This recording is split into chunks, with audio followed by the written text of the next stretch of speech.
Bom, o Rodrigo Orengo está conosco, porque hoje, né, na série de entrevistas que temos feito aqui com ministros de Estado, conversaremos com o ministro da Justiça e Segurança Pública, Flávio Dino. Primeiro você, Orengo, bom dia para você. Muito bom dia, Megali, bom dia a todos. E bom dia para o senhor, ministro.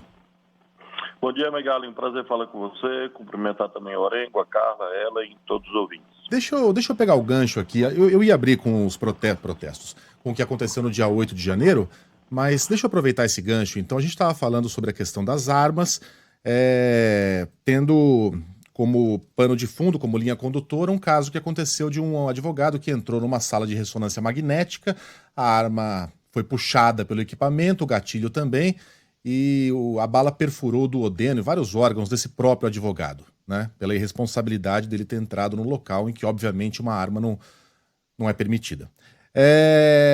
Esse governo prometeu reverter boa parte das medidas do governo anterior a respeito da concessão de armas para cidadãos. Eu queria saber quais são as últimas novidades a respeito desse assunto, como é que isso vai ser feito exatamente. E como o governo vai fazer com esses colecionadores de armas que hoje já estão de posse desse armamento e já comprovadamente estão, muitos deles, é claro, acabando fornecendo esse armamento de uma maneira mais facilitada, inclusive para o crime, como a gente está vendo. No dia 1º de janeiro, o presidente Lula editou o primeiro decreto sobre o assunto, exatamente nessa linha da reversão desse liberou geral irresponsável que foi feito anteriormente e que resulta nessas tragédias e outras, infelizmente. Nesse decreto houve a redução do número de armas permitidas, houve redução das munições e houve uma suspensão tanto da abertura de novos clubes de tiro, como também do cadastramento de novos CACs, assim como também a suspensão de venda de novas armas de uso restrito.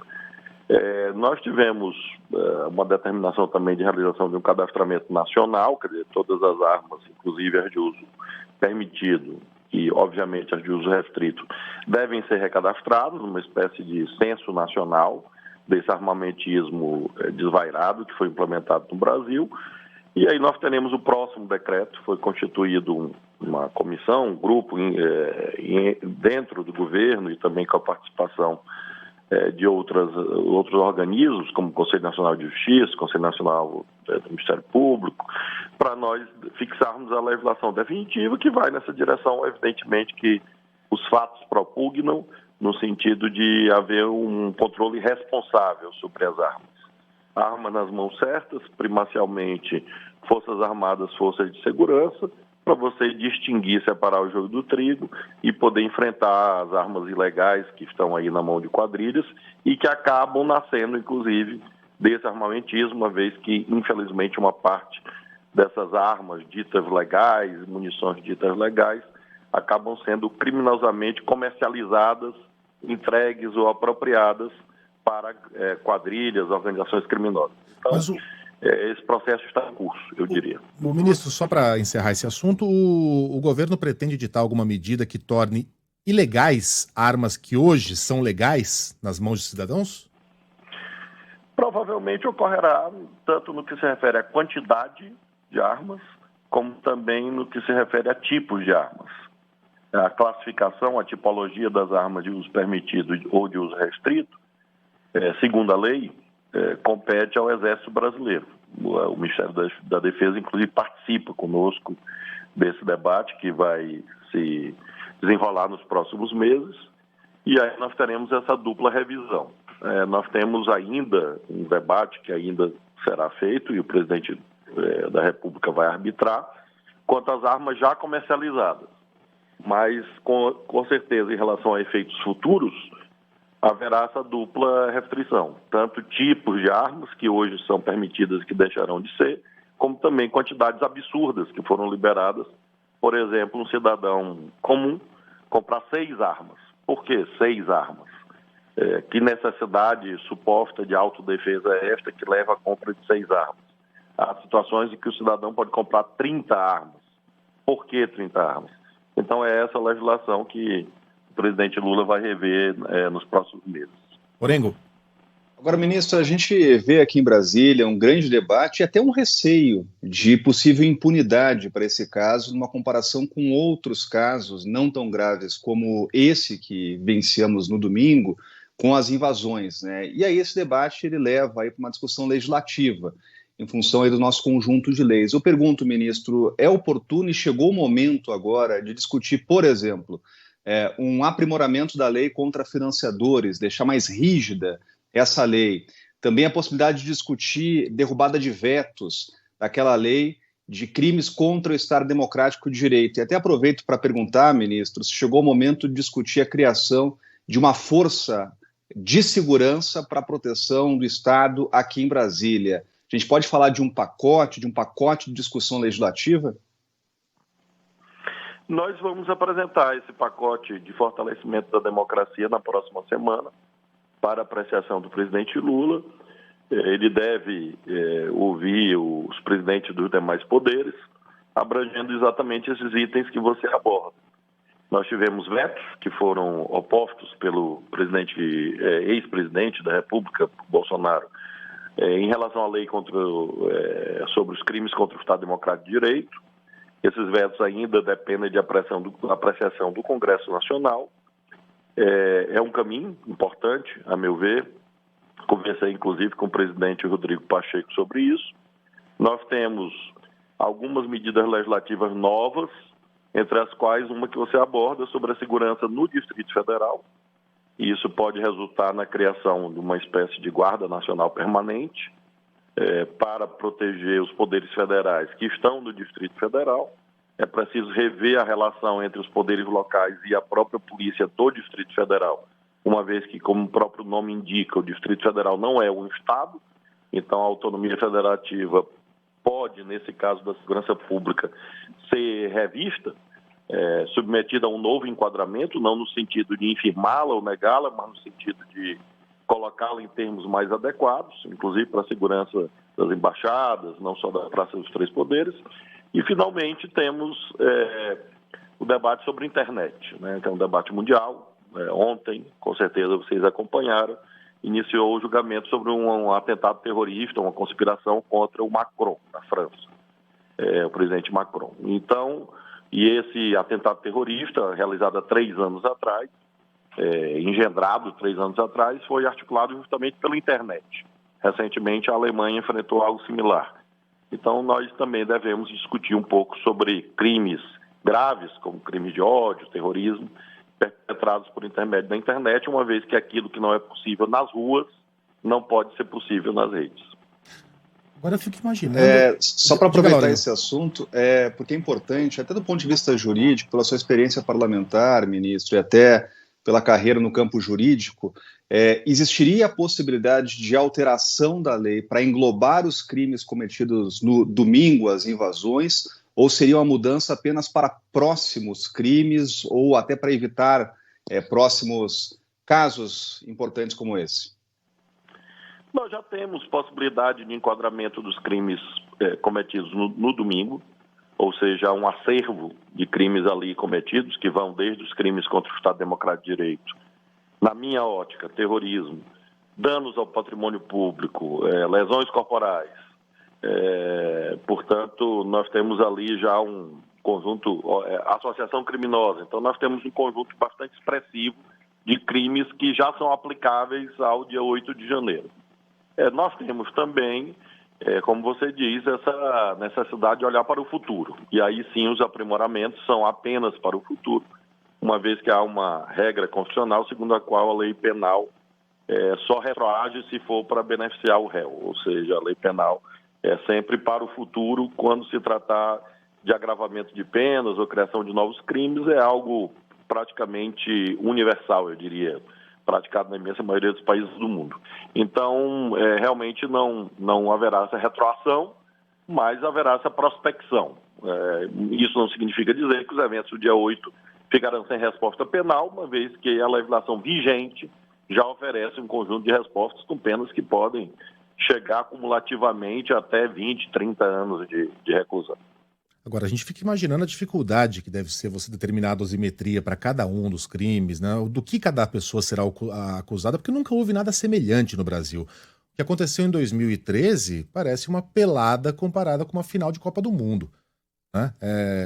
É algo realmente inédito. Então você tem o cara que invadiu e quebrou tudo no palácio, você tem o cara que não invadiu, mas ele estava protestando a favor de golpe de Estado, que por si só já é um crime, você tem o cara que com microfone de rádio ficava incentivando guerra civil, você tem o político que incentivava também a insurreição contra o Estado, você tem aquele que poderia ter feito algo e não fez. Você tem o presidente da República, você tem, enfim, é uma infinidade de possibilidades que a gente fica imaginando como deve ser difícil você traçar essa linha de culpabilidade entre cada um dos milhares de envolvidos no que aconteceu no dia 8 de janeiro. Queria que o senhor falasse um pouquinho sobre esse trabalho de organizar a investigação contra cada um, ministro.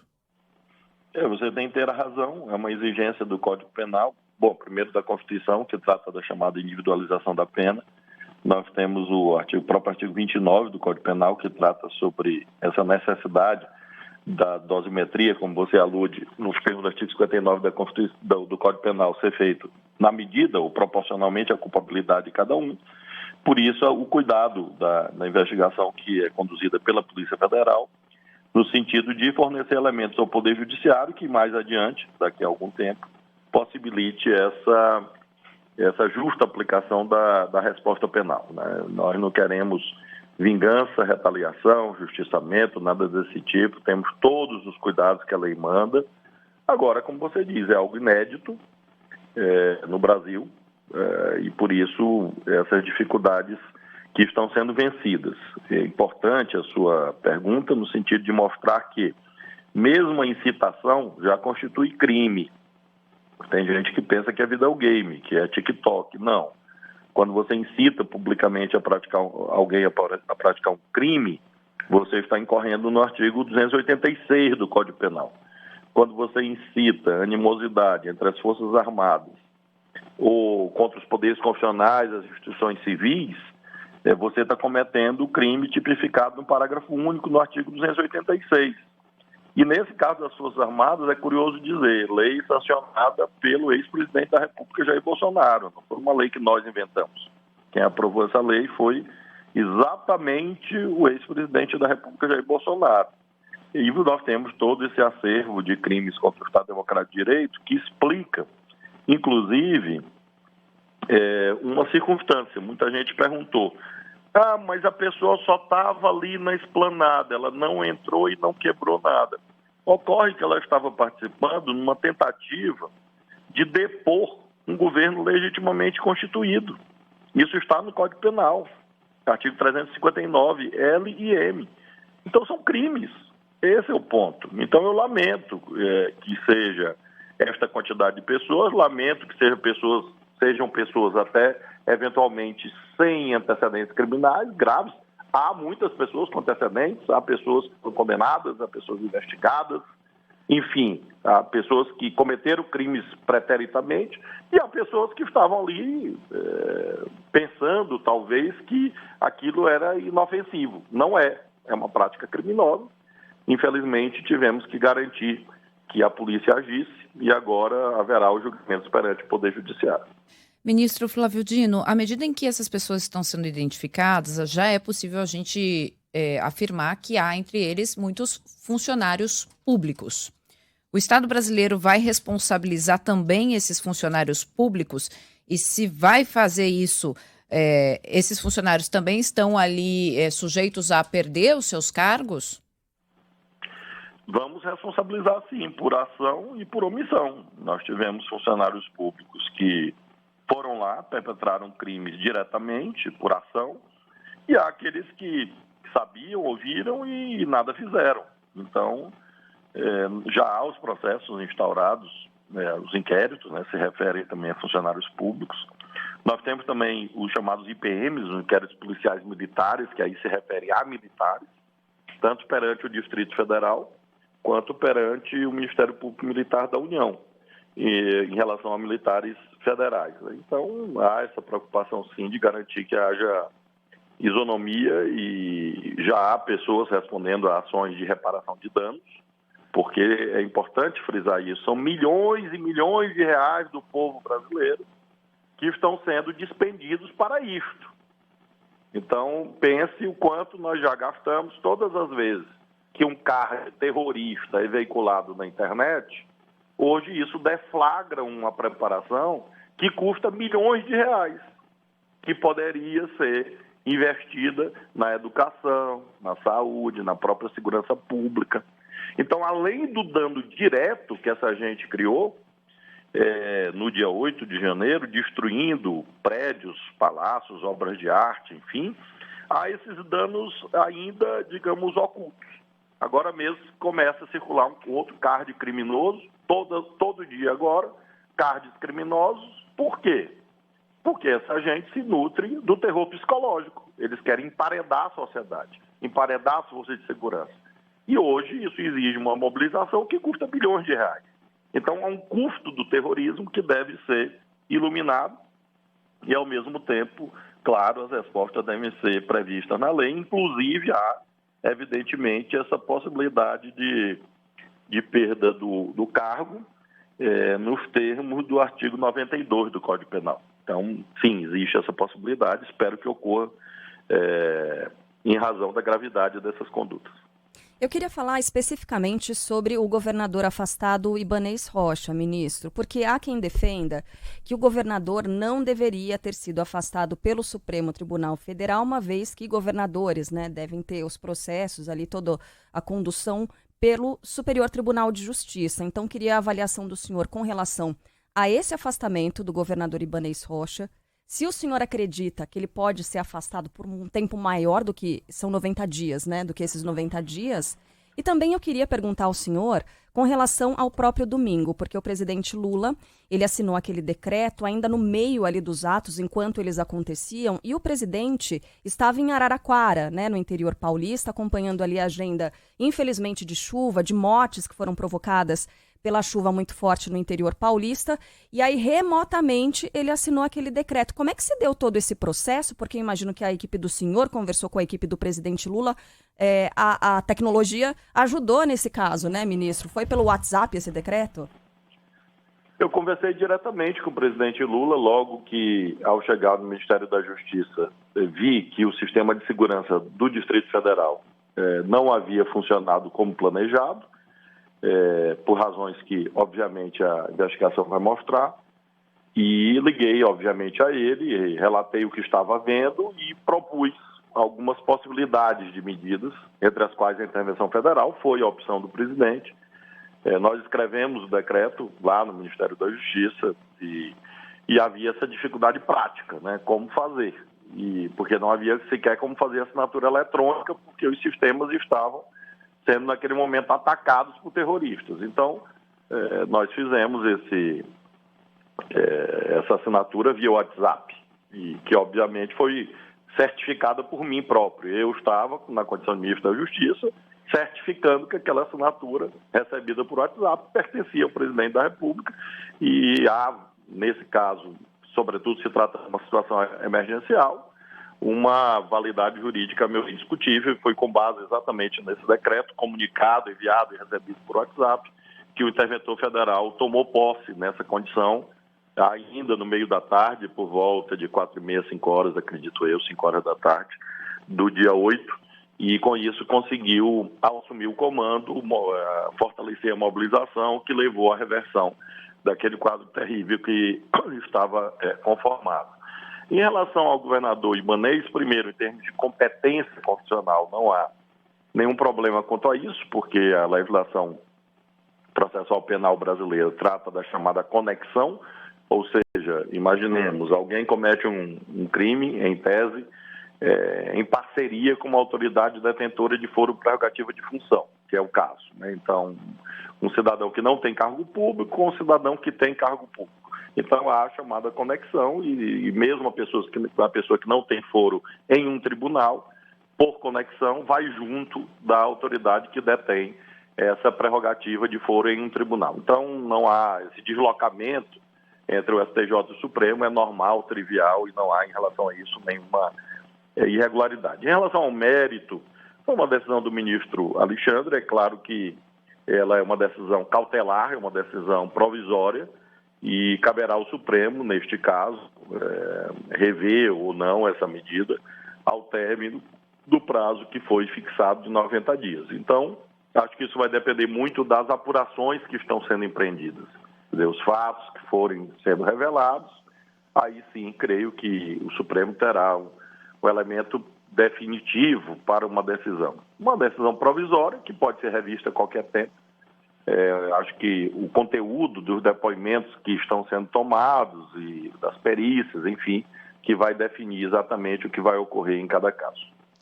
Ministro, por falar em depoimentos, também no aspecto local aqui da investigação, hoje tem uma expectativa de depoimento do ex-ministro, seu antecessor, inclusive, no Ministério da Justiça, ex-secretário de Segurança, Anderson Torres, né? Queria saber como o senhor avalia esse caso, a prisão, inclusive a minuta encontrada na casa do ex-ministro e ex-secretário, como o senhor acompanha esse passo da investigação? É importante dizer à sociedade que essa minuta cuidava de um plano, de uma conspiração para um golpe de Estado. É claro que ele terá oportunidade de defesa, como a Constituição garante, no artigo 5º, inciso 55 da Constituição, e vai dizer a versão dele sobre isto. Quer dizer, nós temos esta circunstância objetiva. Na residência dele foi encontrado um planejamento para um golpe de Estado. Havia uma roupagem jurídica, mas que era absolutamente inconstitucional de um estado de defesa no TSE. Haveria uma intervenção militar no TSE. Provavelmente este plano foi escrito por alguém ou por um grupo de pessoas no mês de dezembro. O que provavelmente emerge disto, mostrando um terrível encadeamento, ou seja, o dia 8 de janeiro não foi um fato isolado. Na verdade, ele se inseriu numa cadeia de eventos, de fatos e de planejamentos. Ele vai prestar esse depoimento ainda no dia de hoje, vamos ver o que ele acentua em relação aos fatos, e caberá ao ministro Alexandre definir os próximos passos da investigação a partir dessa oitiva. Ele, além de ter sido meu antecessor, era o ministro da Justiça do ex-presidente Bolsonaro, no dia dos fatos, era o secretário de Segurança no Distrito Federal. Então, ele detinha na sua mão o comando sobre as forças constitucionalmente competentes para agir no caso, à luz do artigo 144 da Constituição, que era a Polícia Militar do Distrito Federal. Creio, portanto, que será um depoimento importante para que haja um encaminhamento das investigações. Em relação aos militares, ministro, o senhor confirmou ontem a suspeita de que tem havido participação, né, do Gabinete de Segurança Institucional da Presidência da República nos atos golpistas do último dia 8 de janeiro. Em relação aos militares que participaram direta ou indiretamente da invasão dos prédios públicos e daqueles que fizeram vista grossa a mobilização daqueles radicais golpistas, o que será feito exatamente? Como é que vai ser a relação do Ministério da Justiça, do governo, com esses militares? Eu tenho mantido o diálogo que me cabe, sob o comando do ministro Zé Múcio, que é o ministro da área, para que haja um pleno esclarecimento disto. Eu não acredito que houve um envolvimento institucional das Forças Armadas ou do GSI no dia 8. Realmente tenho dito exatamente o contrário. Eu creio que, a partir do momento que o presidente Lula tomou posse, os fatos mostram que as Forças Armadas, apesar de sofrerem uma tentação satânica, não deram um golpe de Estado. Não houve golpe de Estado no Brasil, houve uma tentativa, claro, houve uma consumação da apropriação dos prédios dos três poderes. Havia, infelizmente, militares participando, mas eu creio que em caráter individual. Eu não vejo algo institucional. Antes do dia 1º de janeiro, sim. Isso é bem evidente e a investigação trata disto. Lembro, contudo, que a investigação não compete ao Ministério da Justiça ou à Polícia Federal, porque pela lei brasileira, pela Constituição, nós temos um Código Penal Militar, um Código de Processo Penal Militar. Então, essa investigação se processa no âmbito da chamada Justiça Militar. e, portanto, a Polícia Federal não faz, nesse momento, nenhuma investigação sobre militares, porque nós temos uma delimitação constitucional, a não ser que o ministro relator do Supremo decidisse de outro modo, nós circunscrevemos a investigação, inicialmente, aquilo que nos cabe, que são os civis.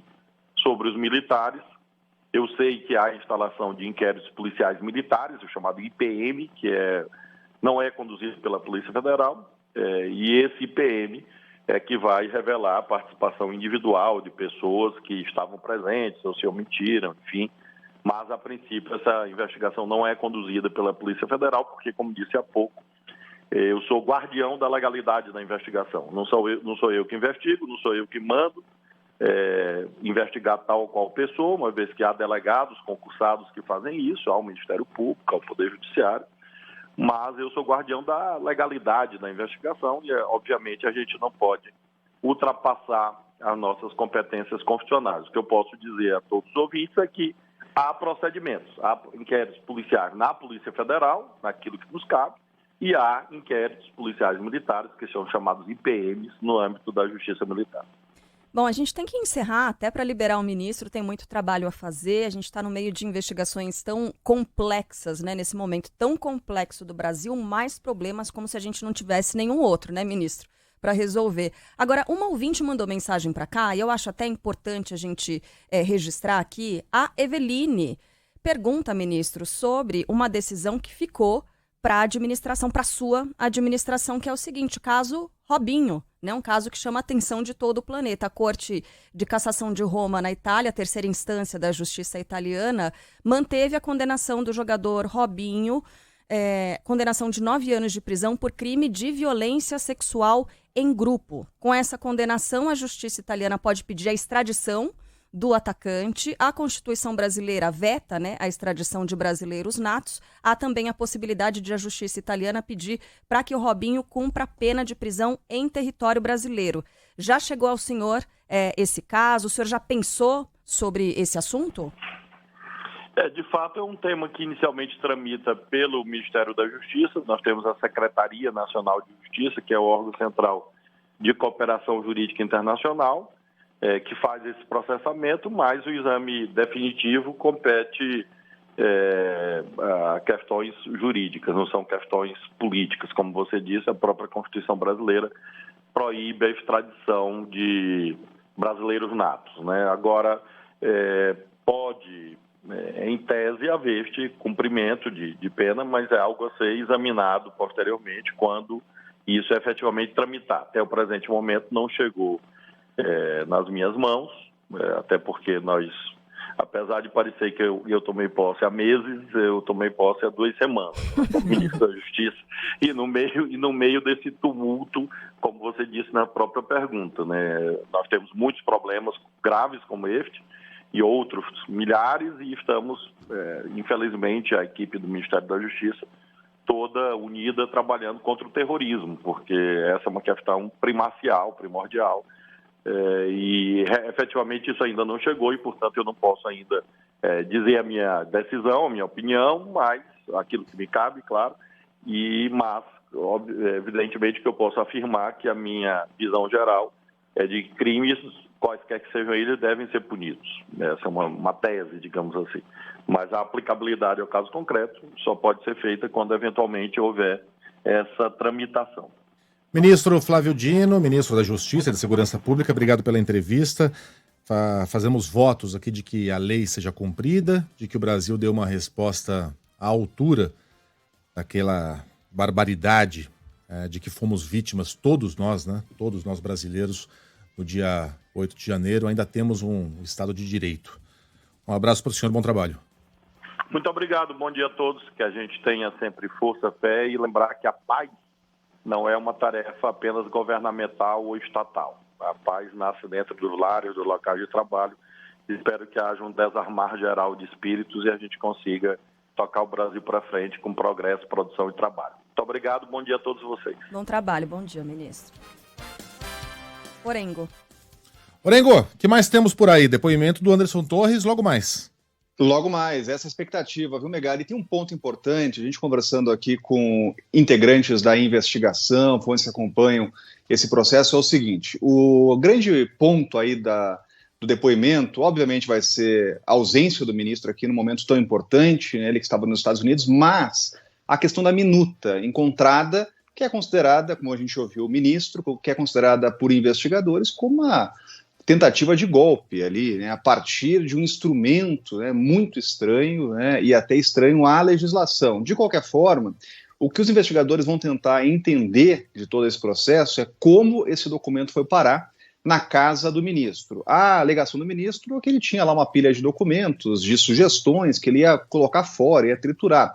Mas agora chegou o momento da investigação importante de tentar identificar, de alguma forma, no computador já apreendido do ministro, né, em outros materiais e até na nuvem do celular, porque o ministro não chegou com o celular, aliás, chegou de mãos abanando aqui no Brasil, depois de voltar dos Estados Unidos, mas tentar identificar se esse documento circulou no ambiente virtual a que o ministro e ex-secretário Anderson Torres tinham acesso, né? Uma vez identificado isso, aí a investigação tomaria outro curso, né? Então, por isso que o depoimento é considerado importante, foram alguns dias de preparação para essas perguntas, depoimento que pode ser feito até de modo virtual. O ministro está numa região que é uma região tranquila aqui de Brasília, Guará, uma cidade administrativa importante, né? Não há necessidade de deslocamento, mas isso tudo, toda a logística está sendo definida hoje. A expectativa é realmente para que ele fale hoje com investigadores. Valeu, Orengo, até amanhã. Até amanhã, valeu.